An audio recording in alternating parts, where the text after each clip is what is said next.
if some group of 10 carloads of people showed up and kicked in a door in the dark of night and somebody came and shot at them, we wouldn't be talking about somebody getting shot in the toe. We'd be talking exclusively about a planned murder of somebody who may or may not be armed, but who had every right to have weapons in their home, an expectation they had weapons in their home, an expectation that they might use it.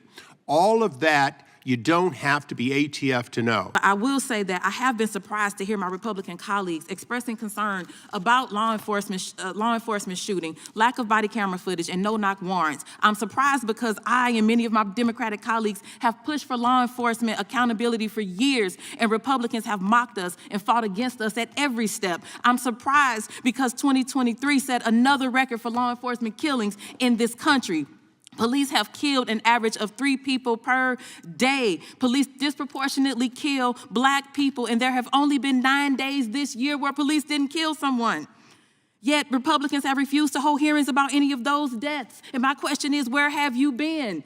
Where have you been? Trayvon Martin, Mike Brown, we've been protesting for 10 years. We have been protesting, we've been shot with rubber bullets, we've had dogs unleashed, we have been hit with tear gas and rubber bullets.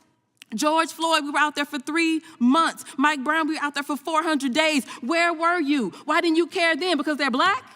I don't understand. All of a sudden, now we want to talk. But see, the thing is this. When we took a knee, folks were mad and criticized us. When we were nonviolent, people still criticized us. But now all of a sudden it's because now the difference is it color? Thank you, Mr. Chairman. First, I want to start by offering my condolences to Ms. Malinowski, who I believe was here earlier. St. Louis and I are here today seeking accountability for the gun violence epidemic in our country and for all instances of potential law enforcement misconduct. Director Dettelbach, thank you for being here today. Let me say that I support several of the ATF's recent efforts, including the Ghost Guns rule, the stabilizing brace rule, and the efforts to stop gun trafficking. But as gun violence continues to shatter families and communities, thanks in part to weak gun laws in Republican-controlled states like mine in Missouri, equitable and effective enforcement of our existing laws, it must be a top priority. There is a difference between the way the law is written and the way it is enforced, as communities like St. Louis know all too well. So taking on the gun violence epidemic requires asking hard questions about enforcement. That's why the last time you were before this committee, I asked you about the Good Old Boys Roundup. In the 1980s and 1990s, ATF agents organized shameful whites-only events, which former ATF Director John McGaugh characterized as being racist in nature, anti-Black, and having discrimination almost every year. It may seem like old history, but there are legitimate and recent concerns about racial bias in the agency's enforcement operations, specifically in its use of sting operations. For example, a USA Today investigation from 2014 found that 91% of people arrested in ATF sting operations were Black or Latino. When you were U.S. Attorney, your office prosecuted these kinds of cases. Are you aware of these concerns regarding sting operations? And if any, what steps have you taken to address? At ATF, we are very clear that we don't look at any of those kinds of factors, and it is absolutely a necessity, Congresswoman, that law enforcement not look at these kind of factors.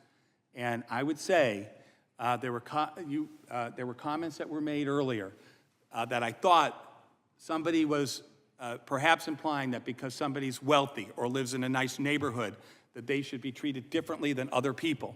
And I know there are lots of people who are in communities where they economically struggle, who are law-abiding citizens. We don't assume that because of where you live or how much you make, that you're any more or less likely to be a law-abiding citizen. That is a core value at ATF, and it's very important for you to ask that question and very important for me to answer it.